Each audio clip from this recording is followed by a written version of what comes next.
Diego's the immortal VP. Naku, lakad mo tatang, lakad mo tatang! Normally.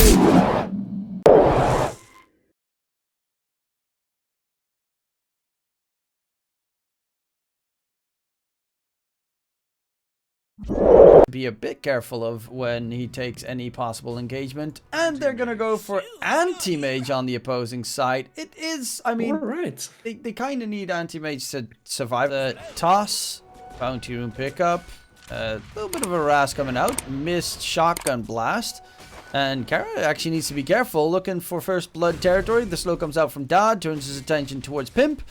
Speaking of Pimp, he's heading into the Roche, but he can just get tossed back. He's trying to suicide by Roche, but we'll get shotgun blast. Need to be a little bit careful though. Never mind, they're gonna turn it around there, DK. Oh, meta. Always scary the first time he pops it, and they... Top lane, Pimp is gonna get jumped.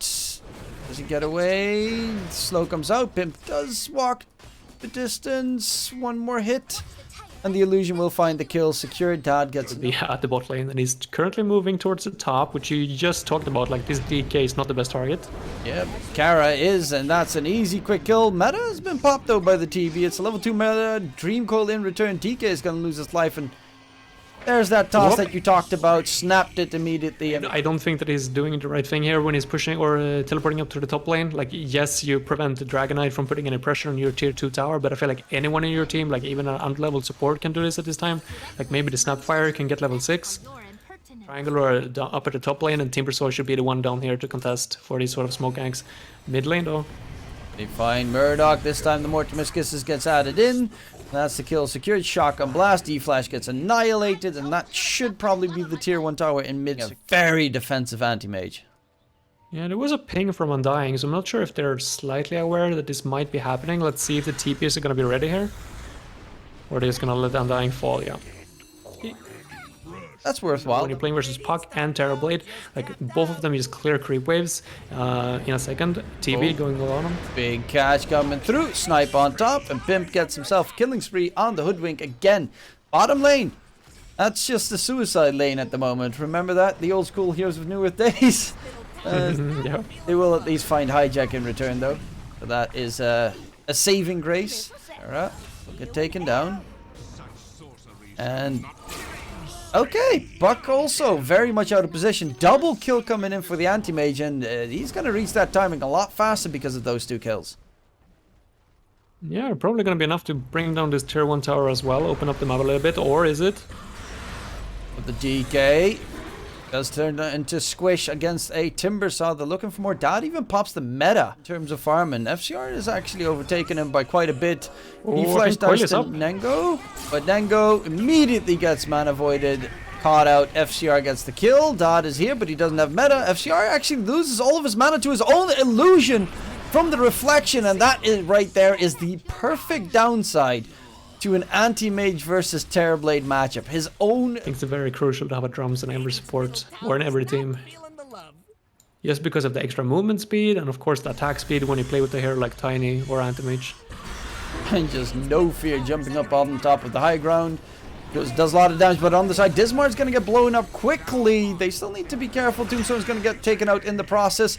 Ben just blows up D-Flash. Supports are dead. The DK is stuck, and the DK is also going to die. Double damage use on the TB. Timbersaw almost has that load swoop done again. D-Flash being chased. Dream Coil gets thrown out. He tried to place a Tombstone down, but quickly dies. Buyback immediately coming through, though, but I don't know if they want to continue or fall back, and they don't know either. The toss from Dismar, yeeting Nango Flow right into a 2-man stun. Oh, no, he just accidentally killed his Puck in the process, and Vengeance is out of mana. He can't really run away. Not that he dies quickly, but a slow but sure death will come through for the Timbersaw.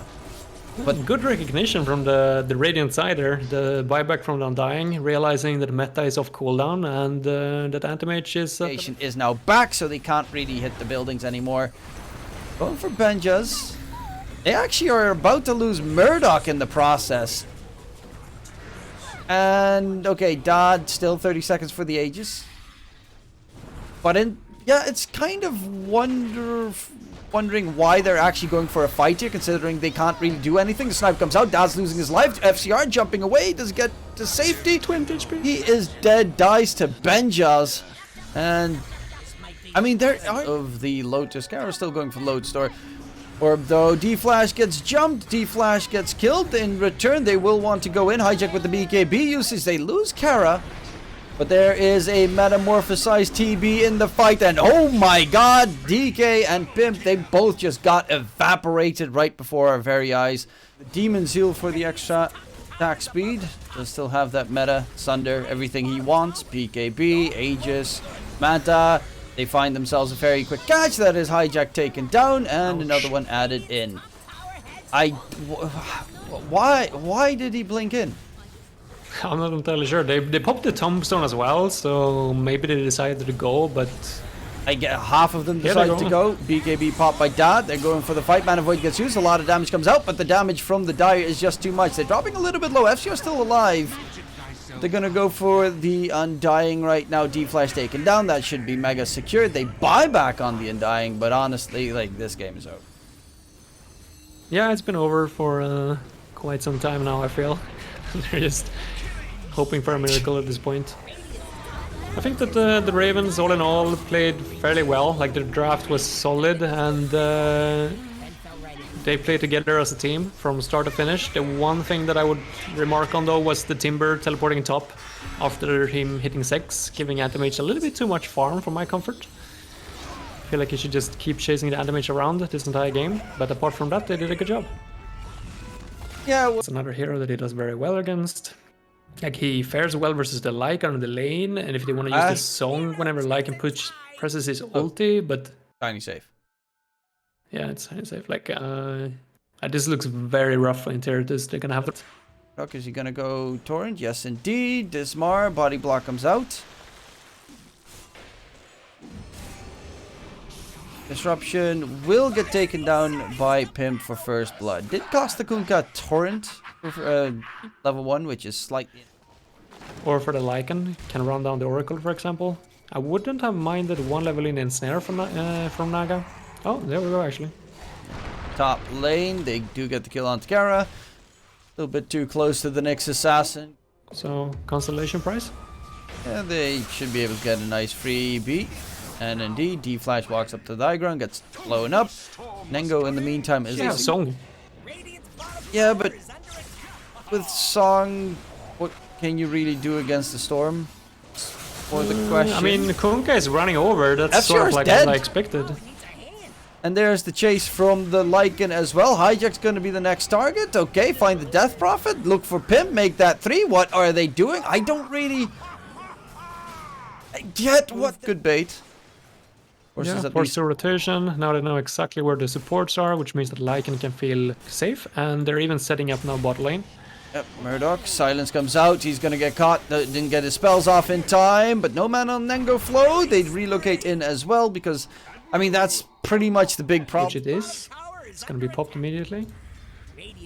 But he just... And DP goes down in the mid. I'm more into die. Speaking of Mid lane? dying, mid lane going in for Dad. He does have, he is pretty tanky, but is he tanky enough? Disruption save comes out. Kara doesn't have a relocate available. He is going to go for the heal onto Dad. Doesn't get his healing off in And now Storm, time. no mana. Yeah, that's a little bit of a whiff. He does even have a reach. Even Kunkka, they're gonna opt for this kill. I think they have the damage. Well, Nengo gets caught out again. The Storm, his second death. This Nyx Assassin has almost 2k gold and he's opting for a Blink Dagger, which is quite a question mark to me. I don't necessarily see what he's gonna do.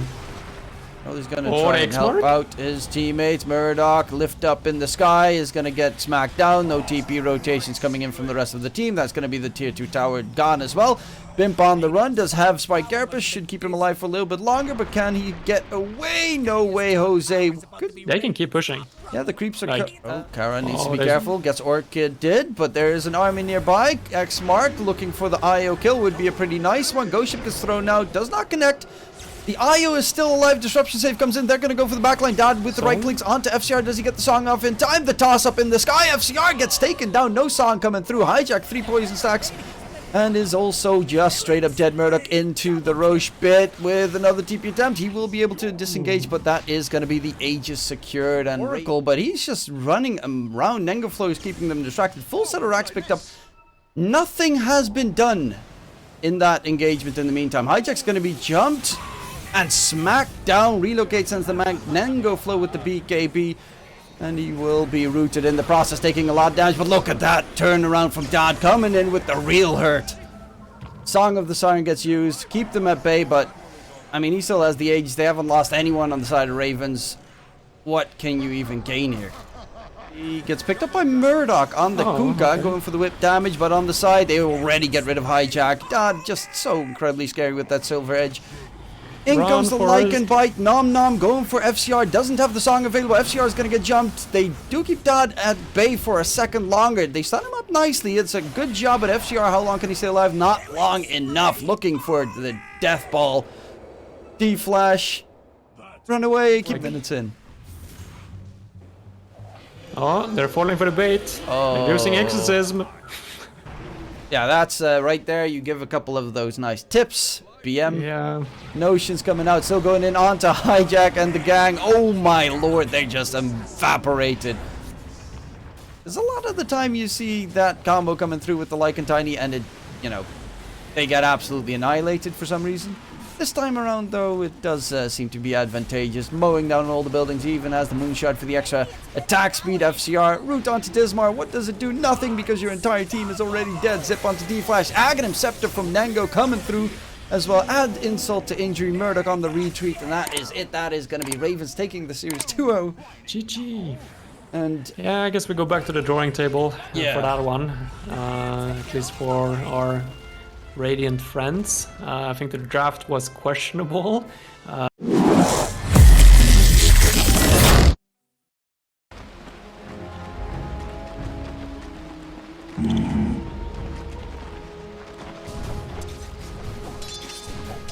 Right.